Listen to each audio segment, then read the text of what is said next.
Welcome to the Stewardship Leader Podcast, brought to you by the Christian Stewardship Network. CSN exists to encourage, teach, and connect church and stewardship leaders to help them create and lead healthy stewardship ministries in their church. You can learn more about CSN at ChristianStewardshipNetwork.com.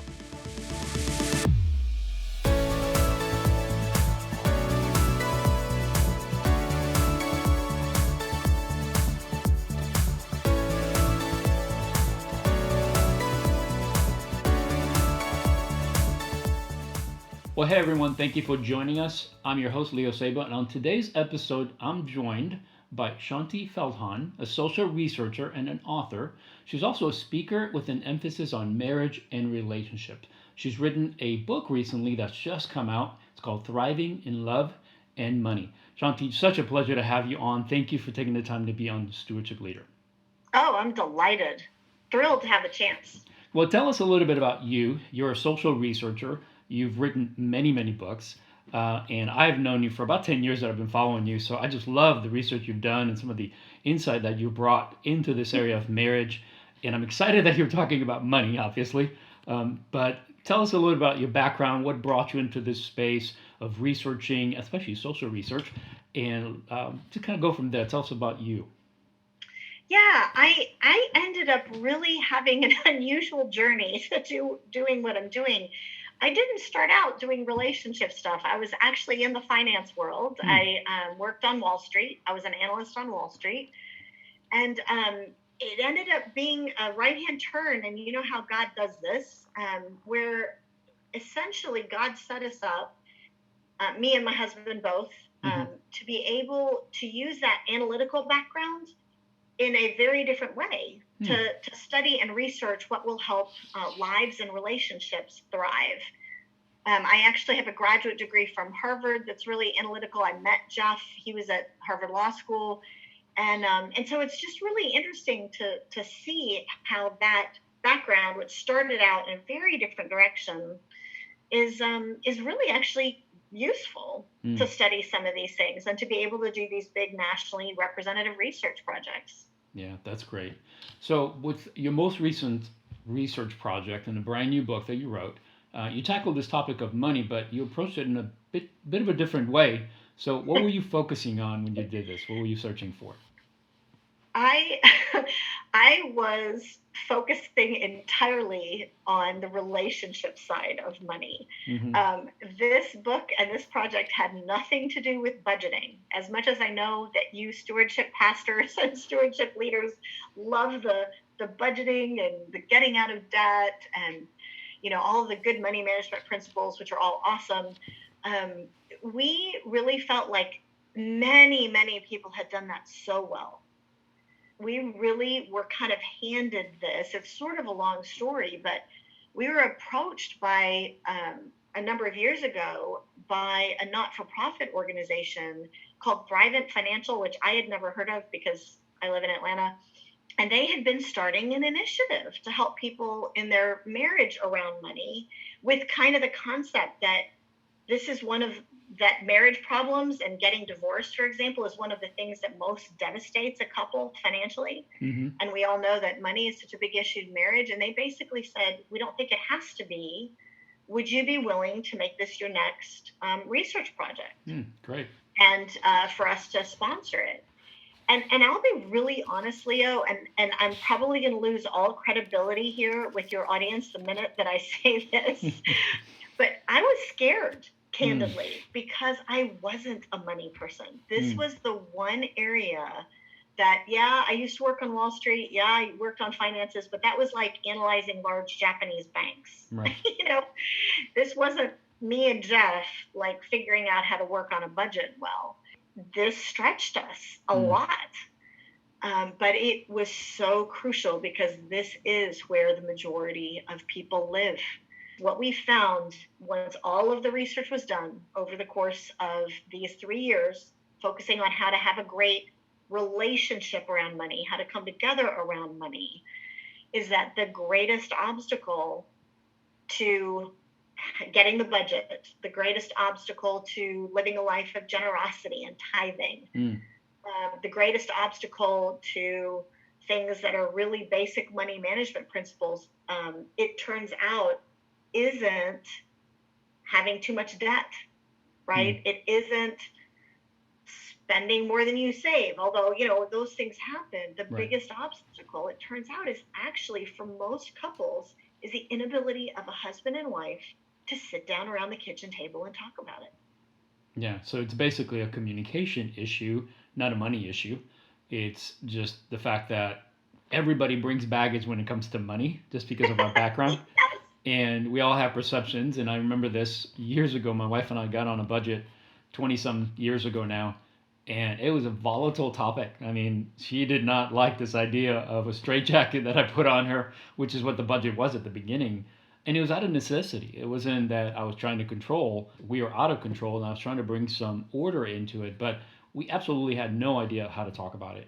I came from the perspective of you just buckle down and you live on whatever you need to live on to make it happen. And she was like, "Hey, I live in America, not in a communist country, so we got to find a balance here." And it was really difficult. It was difficult because we spoke different languages when it came to money. So what are some of the key statistics you found about how people handle money in marriage? And before you and your husband launched into the research, where did you fit? Were you on the same page about money? Actually, the opposite of the same page. And again, I know I'm going to lose all credibility with your audience here, but I will confess that Jeff, for years, every time our church would do Dave Ramsey, he would want to go. Yeah. And I would make all sorts of excuses like, well, I'm traveling too much, or I'm going to miss too many, it's not going to work. Those weren't the real reasons. Like, those were issues, but those weren't the real reasons. And so eventually, this is horrible to say, but Jeff eventually went alone because I wouldn't go with him. Interesting. And I know, I can't believe I just told a group of stewardship pastors this, but that's okay. Honesty is preferred here. But finally, it wasn't until we started doing the research on what is it that causes these issues in relationships, and what is it that's going on underneath the surface. Because, by the way, that was one of the big things we found, is that when you're having money issues, it's not about the money. It's about the stuff that's going on underneath the surface, a layer or two deeper than that. And one of the things that I realized is that for me, I was afraid that Jeff was going to put us, if we went to Dave Ramsey, Jeff was going to put us on the equivalent of a 500 calorie a day diet. Right? Like, I get that. And it sounds, Leo, like you and your wife had a similar situation years ago. No doubt. And I just was like, again, like your wife, we don't live in a communist country. Like, why would I want to do that to myself? And it wasn't until we started the research that we were able to articulate some of those fears on both ends, some of the worries on both ends, and to recognize that it turns out, and this is the case for everybody, it's not about the money, it's about how money makes us feel and how it makes our spouse feel. Right. And there's all these other factors, all these other feelings and expectations and worries and insecurities, perceptions that are running under the surface. We don't even know that they're there, much less how to articulate them, not just to our spouse, but even to ourselves. Like, I don't really know why I'm getting defensive. I just am. Yeah. So that was the kind of the starting point for us. That's good. That's good. So you've mentioned that you are hoping that there would be a paradigm shift in how pastors and churches think about finances, about generosity. Yeah. As you did this research and you found this lack of communication, what are you hoping will change by people reading this book, especially as it relates to pastors and people that are obviously talking about this topic or should be talking about this topic? What do you hope it will change? Okay, so the bottom line in that, what we're hoping is that we completely shift the number of people who are able to talk and think and communicate well with their spouse around money. Right now, only 23% of people can do that. Okay. 77% cannot. 77% of people are not like you, right? They can't. You're a stewardship pastor. This comes naturally. You're a stewardship leader. you're in the 23%, and the rest of us get defensive, or it was something we want to avoid. Like Jeff and I, we didn't fight about it. We just avoided talking about money. Yeah. And that is the majority of the people in your church. That's the majority of people that you probably want to work with. And the paradigm shift that I would love to get across, and this is something that I'm hoping stewardship pastors can help lead the way in, because I'd really love to reach the broader church, the average senior pastor that he wants to help people around money. He knows it's a huge discipleship issue. But what we've found from the interviews and the surveys that we've done of pastors is that most pastors, now this is not stewardship pastors, but most senior pastors, teaching pastors, they know it's a huge discipleship issue. They know it's a huge part, and trusting God with your money is a huge issue in your life and your relationship with the Lord. But most pastors are reluctant to talk about it. Yeah. And I think from what I can tell, there's basically two main reasons. One seems to be the concern that people will come up to them and go, "You just want my money." Right. Like that's the reason for that. That's why you're talking about it, which of course isn't true, but they're concerned about that perception. But the other reason, which is probably a bigger reason, is that the average pastor is probably in that 77% as well. Right. There's the average senior pastor or teaching pastor is no more likely to feel like he's good at money management, talking about it with his wife, than anybody else. And so pastors don't feel like it's in their wheelhouse.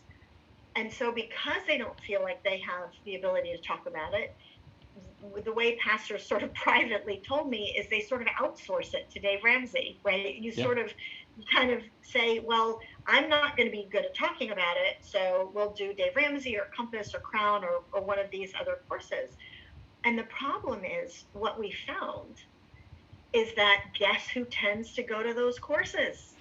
It tends to be the 23% who are more comfortable talking about money. And so, of course, there's some people who are just desperate. Yeah. But in general, statistically, it's far more likely to be people who kind of already were sort of okay. Yeah. So the premise of this paradigm shift that I feel like we need is to tell the average pastor, the good news here is that it turns out that what has to happen first is us understanding what's going on under the surface in ourselves, to be able to talk about it, to be able to understand my spouse. All those root issues that are running under the surface, that are the real issue, those are in your wheelhouse as a pastor. Those are the heart issues. Those are the fears and the worries and the expectations that you talk about every Sunday. And so we're really hoping that pastors, and especially stewardship pastors, can help get the message out there that we think that it will transform the conversation if you can help the marriages in your church have the conversation around money. Yeah, that's great. I love the fact that your research shows that 77% don't want to talk about it, that they are having issues with this communication. And that 23%, like you said, are probably the ones that are going through to Dave Ramsey, with the few exceptions that are just so financially devastated, maybe, that they're motivated, like my wife and I were, to do something different. So they're like, okay, well, maybe this is the answer. So they're grasping at straws at this point, trying to figure out how to fix it. But a majority of people do not. Either they don't want to talk about it, it's too emotional, there's too much pain there. And as we probably can imagine, I know in our own family, I saw my parents fighting about money all the time. So when it became an issue in my marriage, it was like the alarms going off. Like, I don't want my marriage to be, well, let me put it this way. I didn't want my kids to feel the way I did when I saw my parents fight about money. Yes. And so there's pain that comes up. There's emotional things that are associated with this communication about money. And if it's considered to be a negative thing, then we push it away as much as we can, or we get so desperate that we want to force someone to our way of thinking, and that's even probably worse, because then now you're really just kind of controlling one person in the relationship, and that's never going to equal anything good out of it. So I know that as stewardship leaders, I know that I want to address these emotional needs. I know everyone that I'm connected with wants to address these emotional needs. Something we all know from doing one-on-one coaching and counseling in the area of money is that it's not a money issue.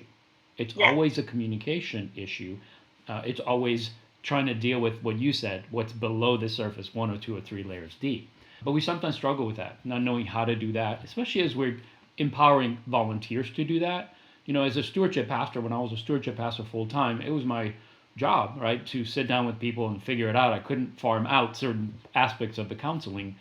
I had to figure out, how do I help this couple that's in front of me. But with volunteers, it's a little bit different. If we have volunteers that are just doing coaching, they're not thinking, I'm going to do counseling, I'm going to help them, talk to each Right. other. But I'm going Exactly. to help them get on a budget. And so sometimes that doesn't work either, because it's really hard to put that person in a position to try to counsel them in an area that frankly just they're not good at or they're not experts on.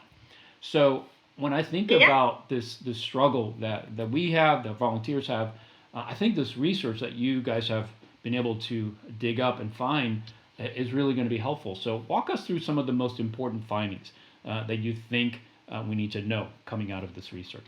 Yeah, we actually found, first of all, thankfully, we found that the answers are pretty simple, Hmm, thank goodness. that's good. There are five very distinct, very different factors that tend to be running underneath the surface. Okay. The most, and we sort of think three of them are kind of the big ones, and then the other two are like practical things that come up that we can get into if you want to. Okay.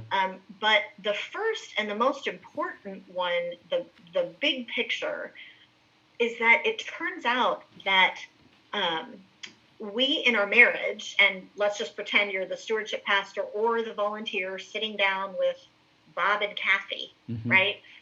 It turns out that it's highly likely that Bob and Kathy are resisting being one in their marriage, and it's coming out in how they handle money. Right.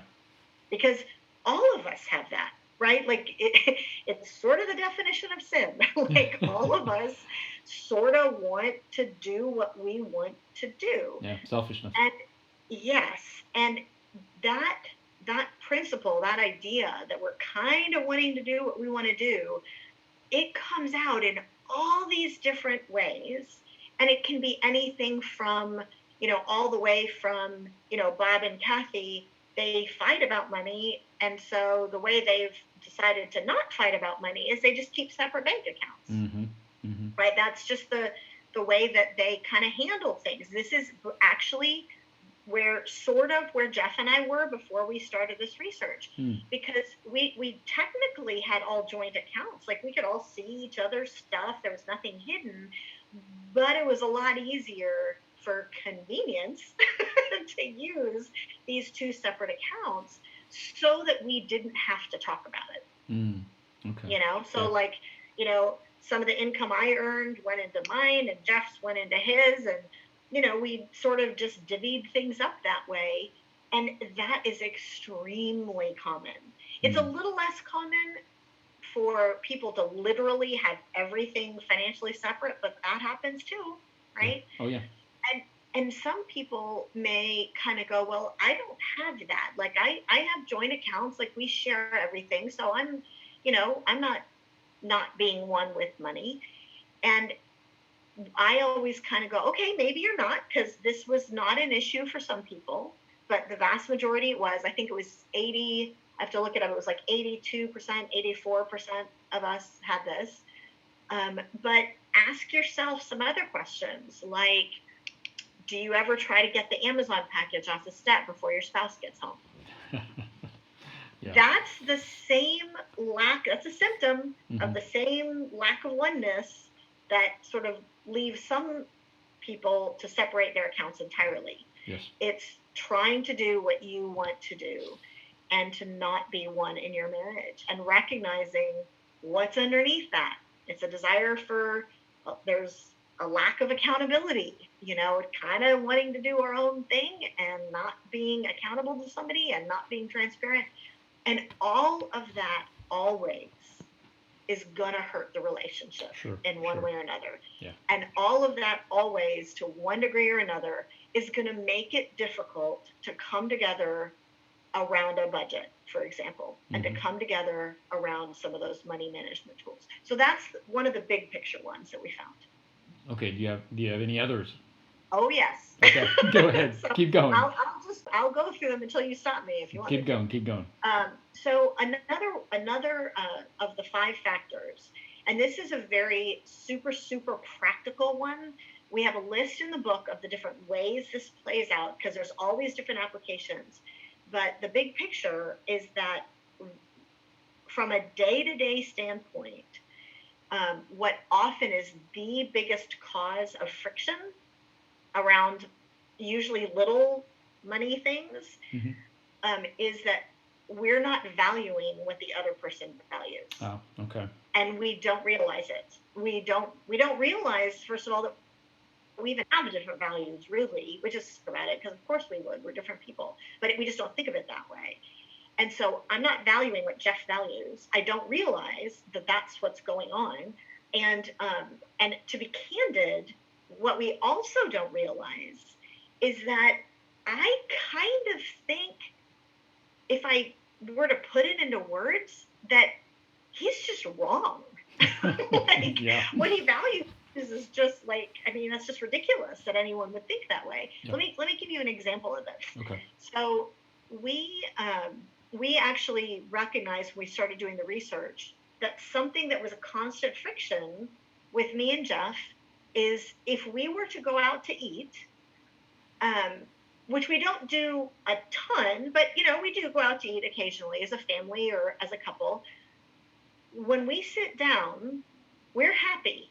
And then the waiter comes and says, "What can I get you?" And Jeff orders a water and I order a Diet Coke. Mm-hmm. And I start to see Jeff's face get a little tight. Like he's getting annoyed that I've ordered a Diet Coke. And this was especially an issue when we were living in New York, because in New York, sodas are like $4.50 or something crazy. Yep. And then it even gets worse if I order a refill, if there's not free refills and I order a refill. Because Jeff says, he realized later that he's thinking to himself, she has a character flaw. Like this is a ridiculous use of $9, right? Whereas it wouldn't be a ridiculous use in his mind if that $9 was spent on dessert. Okay? Yep. I just value something different. And it turns out that for me, and again, we weren't able to articulate this until much later. But for me, what was going on is that I'm kind of weird. I don't like the taste of water. Like I like to have a drink with my meal. And so much so that I actually don't enjoy a nice, steak dinner, whatever it is. I don't enjoy a nice dinner out unless I can have a Diet Coke or something with it. Right. And I'd rather stay home and save the money than have dinner out and not have something to drink, which Jeff thinks is like, what? Like, how could that possibly be true? But it is. That's just me. Yeah. And so that is an example, a silly little example of Jeff not knowing what I valued and me on my side not understanding what he valued, which was, hey, we've got student loan debt, and every $9 that you spend on getting 2 drinks out at dinner is, going to make that more difficult to pay down. Mm-hmm. And so we didn't value what the other person values, and to be candid, didn't know it was there. Yeah. And that little example is silly, but it turns out that money issues are made up of thousands of those silly little examples. Yeah. Well, that's great. I think value is definitely something that I became very aware of early on, especially as I was coaching others about finances, because we all have our own. So I would tend to kind of project early on in my coaching career and say, do you really need this? And I got pushback. In fact, my worst mistake, I would say, one of my worst mistakes in coaching someone was I sat down with a couple and they were obviously in a house. They had bought this house that was way too much. It was eating up about 50 to 60% of their income, which mathematically made it really difficult for them to not not overspend because they didn't have enough left over to take care of everything else. And they had a growing family, they had a vehicle, and then both vehicles were not big enough to fit their new family because they had added one more child. So there were so many issues, and I saw the answer. And I said, if you could just get rid of your house and get into a smaller place that's half of what you're paying, it would solve all your problems, kind of, at least on the financial side.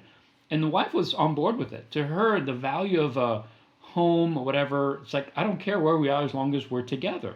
To him, it was a really, really emotional thing because they had lived, he was a pastor, and they had lived in a parsonage type of environment where it was cheap, but it was not in the best area of town. It was kind of run down. It was a little bit unsafe, I would say. And I saw this resistance in him that came up, and I didn't notice it at first, but eventually they stopped meeting with me because I said, "This is your problem. This is what you need to fix." And in his mind is that guy wants me to move into a dump. He wants to put my family in an unhealthy, unsafe environment. I want nothing to do with that. This guy can't help me. And they stopped meeting with me.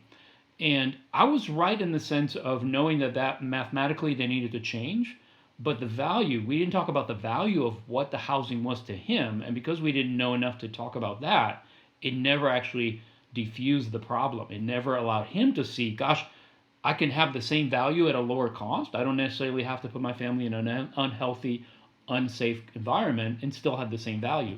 So values are so huge. But you're right. It could be something as big as a house, or it could be something as little as a Diet Coke. And I see it. I see it all the time, and that's fantastic. What else? Tell us one more factor that you found that was an underlying response in marriage as it comes to this communication. Well, so another big one, like I said, these are all completely different. These are the five sort of big factors running on. The third one is that it turns out that men and women tend, and this is, by the way, I should explain, there were only a couple of these that were at all gender related. Most of the stuff that we found in the research was not gender related at all. Mm. Like there was no gender correlation with being a spender or a saver, for example. Okay.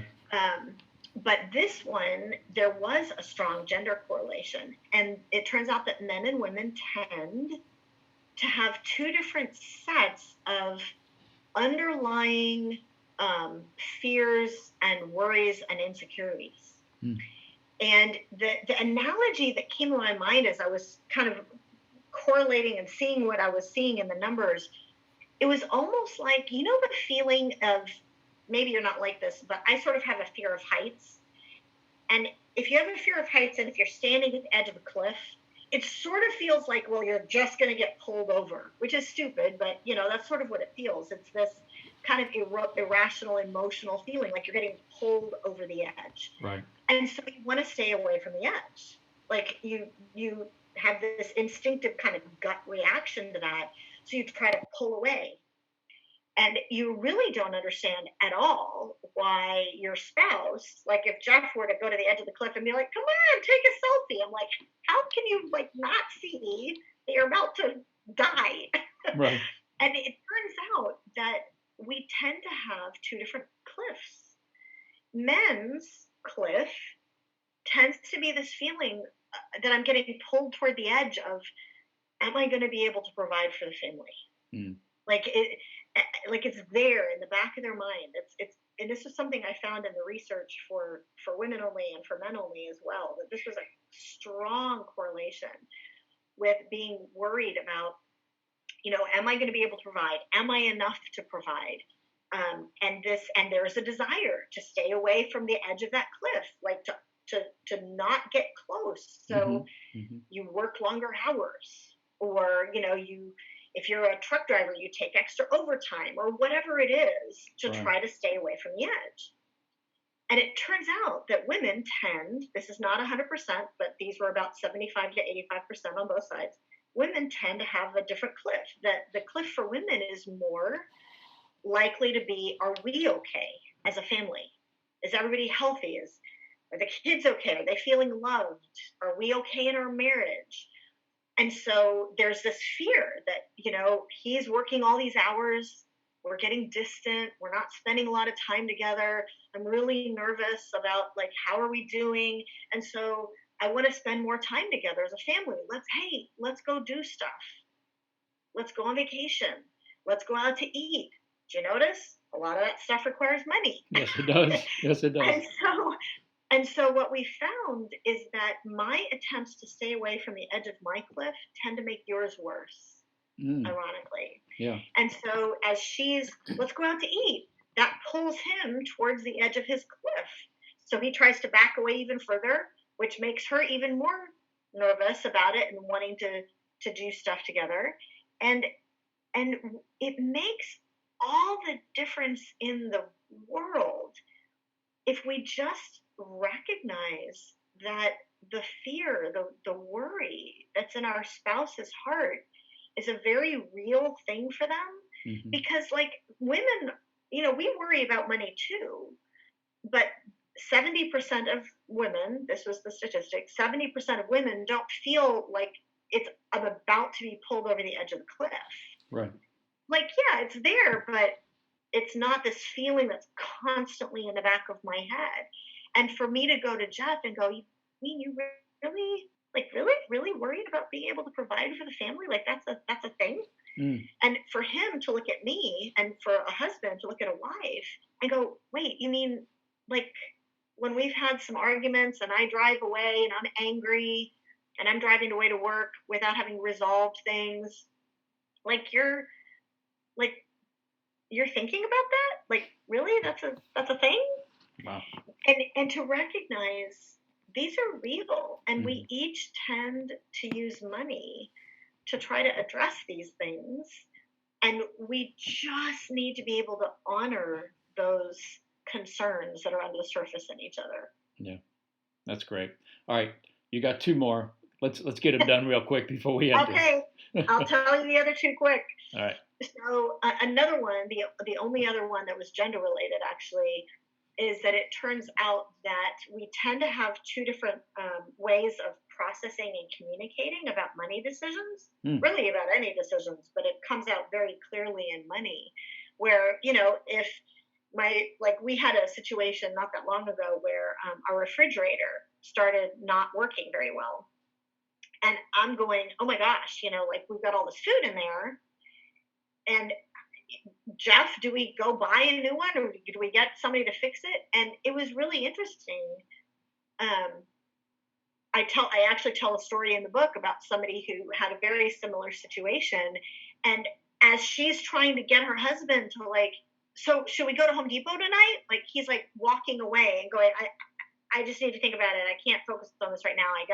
And she's like, don't you care?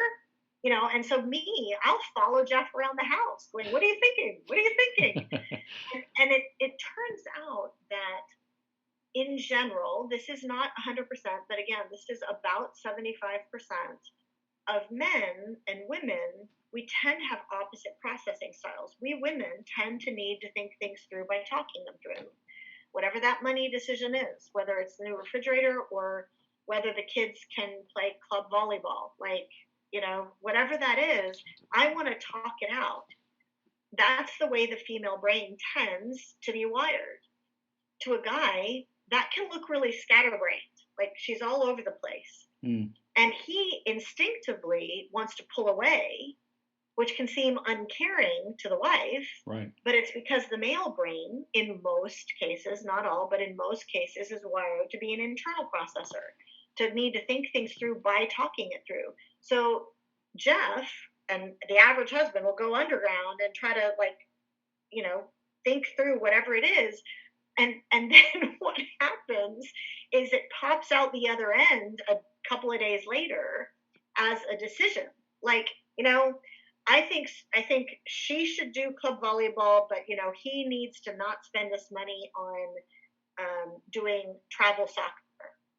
Comes out as a decision. We women think this is the beginning of the conversation.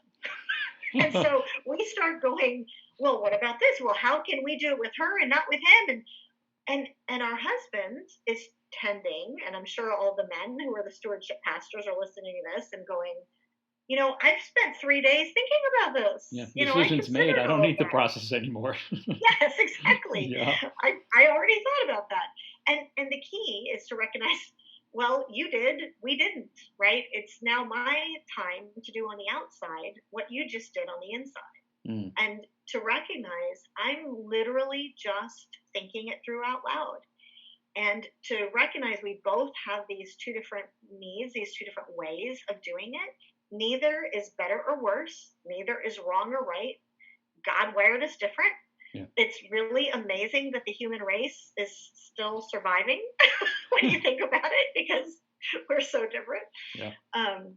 But this is an example of, okay, Peter says, husbands, live together with your wives in an understanding way. Yeah. Okay, this is an example of me understanding her, and we could say the same thing for wives understanding their husbands. Yeah, that's so good because you can see how that could bring all kinds of stress to any financial decision, right? If Yeah. something comes up and something's broken or an expense that nobody really thought about, all of a sudden it's in front of you, you're going to approach it from, we need to talk about this, we need to come to a decision as quickly as possible.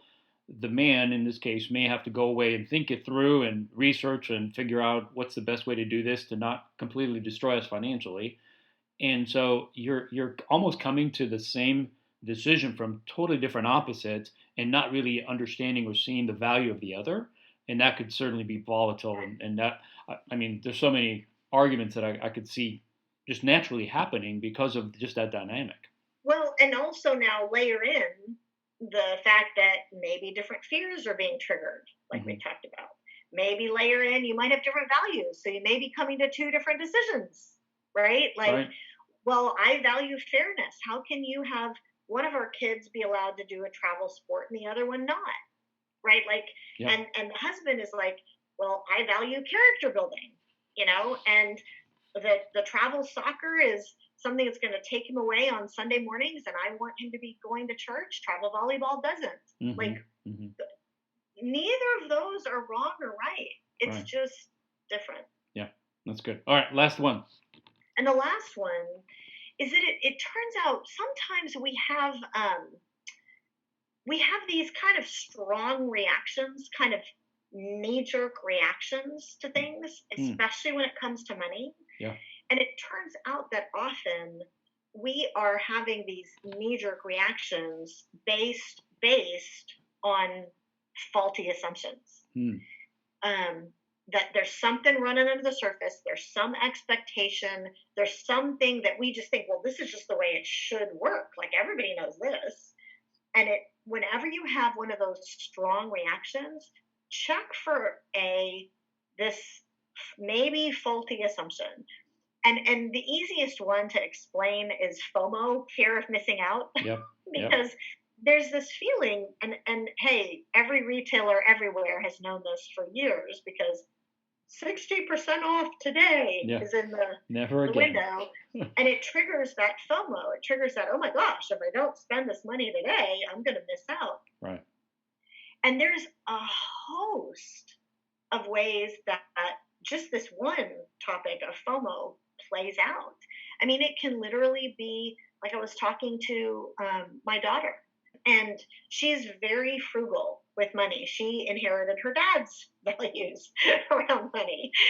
And she's very frugal. She thinks about it. But she says, if I ever spend money on anything other than food and school books, like tuition, and she's in college, so if I ever spend money on anything, it's because of FOMO. It's because I'm worried this group of friends, they're all going out to cook out to get hamburgers after Bible study. I need to go, or I'm going to miss out on this time where they're going to be getting to be better friends with each other than they are with me. So yeah, I'm going to go. And we got to sort of recognize, okay, that's not like that's bad or good, but there's a faulty assumption under that, which is they're all going to be getting to be better friends with each other. And I won't. Than they are with me. Yeah. And there's tons of these. One of the other clear ways that this plays out is the expectations that we bring into money from our childhood, like you were talking about. Yeah. And these, believe it or not, the same exact background can lend itself to wildly different sets of expectations. I can't tell you, in the interviews and in the focus groups that we did, how often we heard, and this literally happens sometimes, where two different people were back-to-back interviews. Like this happened, Steve Carter at SECC set up some interviews and research for us. And this literally happened one morning where we had one person come in at 9 o'clock, and then the next person came in at 10 o'clock, and they each said this: well, I grew up poor. And so I never wanted to feel that way ever again. Mm-hmm. And so I save everything. Like I don't spend anything because I want to have money. Right. The person who comes in at 10 o'clock says, well, I grew up poor and I never want to feel that way again. So I'm enjoying life now. I'm spending it while I have it because I grew up without any of that stuff and I don't want to ever feel that way again. Right. Same exact background. And it turns out it's these faulty assumptions, that I'm going to feel this way. So, wow. All right. So as we close, what practical resources do you have for us at this point? So from a practical standpoint, right now, the book is available. We are creating a course asking stewardship leaders like you, what other resources do you need? Like, what is it that would be most helpful to you? Because we're right now working on creating those resources. Okay. So we know that one thing that we are hoping would be helpful based on some feedback from folks like you is a really simple 6-session course that's coming out in August of 2020. Okay. And so that is going to be primarily focusing on the relationship with a little bit of the basic starting point of the money management stuff. We sort of view that as the book and the course as sort of really what we're hoping people will do before they do a Dave Ramsey class. And we'll get more people into Dave Ramsey or Compass or Crown or whatever because of it. One of the tools that we recommend, and this is actually something you mentioned earlier, that sometimes your volunteers, your facilitators, find themselves in these conversations and they're not sure, what do I do? I'm not a marriage therapist, right? I'm trying to help. Well, one of the things that we found works really, really well is to actually have the husband and the wife each read for example, the values chapter. Like they can read the whole book if they want to, but you could just pick a chapter and read the values chapter or whatever, and have them read it with a pen in hand about themselves. Okay. Literally highlighting or circling the stuff that, like, oh my gosh, this is so totally me. Yeah. This is, I am willing, one of the other values is, some people are more willing to spend money to save time. They value time more than money. Right. Or, no, I value the money more than time. And so you circle or you highlight actually, I am totally willing to buy the movie theater tickets online to be able to reserve my seat so I don't have to get and stand in line for 45 minutes out of the movie. Yeah. And to circle that, like, that's totally me. You go through that process. Each person goes through that process. And then you read each other's comments. And suddenly you don't need a therapist. You don't need the person to sort of facilitate that because you've just got a personalized tour into how your spouse thinks and feels. And if we know how each other thinks and feels and we see statistically, they're not weird. 62% of other people feel the same way or whatever. It really gives us some empathy with each other. Mm-hmm. We may not agree, but it becomes a lot more easy to come together and to compromise. Yeah, and that's the ultimate goal. It's not about being exactly like your spouse. We are individually brought together for a reason. We bring strengths to the marriage. So it's not about blending so that you both look exactly the same. That's never going to happen. Yeah. I think it's the beauty of knowing what makes your partner tick, why they think the way they do, that makes that cooperation then possible.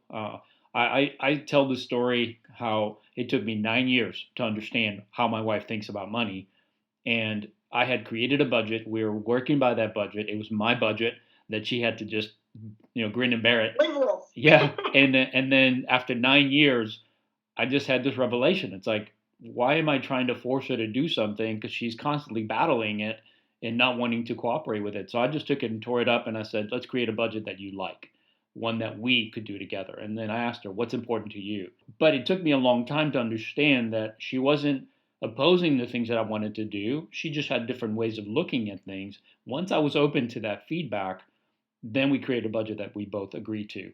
And we That's continue awesome. to do it that way. But it took a lot of work. So I'm so grateful that you're coming out with this research that hopefully will help some of the couples that are out there that haven't gone through the 9 years of nightmare to get Well, there. So and I appreciate that, Leo. One of the things I'd love to share, just sort of, I know we've got to close here in a second, but we did find an actual best practice about money management that I probably should share as well.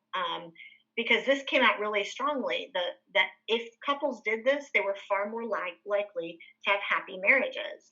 okay. And it was that for each person, for them to allocate in their budget and however they did their money, for each person to have a bucket of money that they could spend however they wanted without checking in with the other person. Yeah, that's And vital. to have that fun money as his money, and he allocates it to saving, which I think is funny. But anyway, that's how he wants to spend it, is to put it toward paying down the mortgage.